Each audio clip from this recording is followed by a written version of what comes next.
বাংলাদেশে যারা সামনে প্রধানমন্ত্রী হইতে চায় তাদেরকে নিয়ে একটা পলিসি ডিবেট করব, মানে দুই পক্ষের দুইজন আসবে, তারা তাদের কথাগুলো বলবে।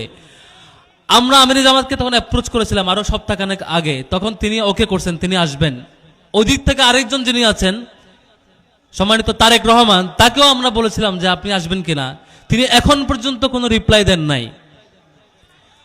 আমাদের প্রত্যাশা ছিল দুইজনেই আসবেন, দুইজনেই জনতার সম্মুখে বলবেন তাদের কথাগুলো। আমরা গত কয়েকদিন ধরে দেখতে পাচ্ছি তিনি সারা দেশে বক্তব্য দিয়ে বেড়াচ্ছেন। সেখানে বদর যুদ্ধের কাহিনী শুনছেন না ওনার মুখে? শুনছেন? তারপরে যেখানে ইপিজেড অলরেডি আছে সেখানে গিয়ে বলছেন যে ইপিজেড তিনি করবেন, শুনছেন না?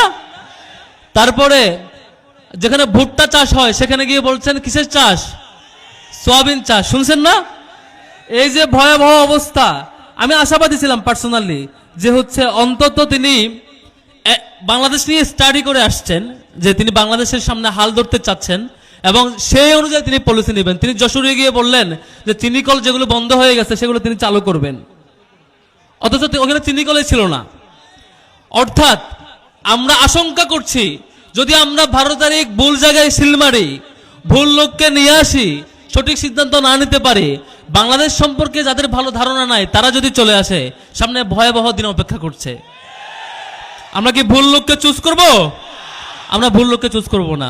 আর একটা অ্যালার্মিং ব্যাপার আছে, সেটি হচ্ছে তিনি জায়গায় জায়গায় বলছেন ওনাদের অনেক অভিজ্ঞতা এবং অভিজ্ঞতা সম্পন্ন একটা পার্টিকে তিনি ক্ষমতায় আনতে চান।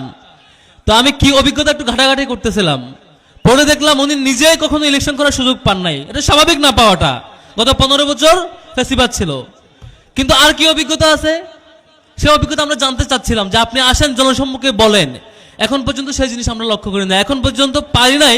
বাট এখনো আমি আশাবাদী আপনারা আপনাদের দলের প্রধান নিয়ে আপনার প্রতিপক্ষ দল যারা আছেন যেদিন সাহস করতে পারবেন পারস্পরিক ডিবেট করে আপনার পলিসিটা মানুষের সামনে উন্মুক্ত করতে জানাইতে, সেদিন বুঝবো আপনি বাংলাদেশ সম্পর্কে ধারণা রাখেন এবং আসলেই শাসন করতে আপনি যোগ্য। এর আগে আমরা বিশ্বাস করতে চাই না, ঠিক না?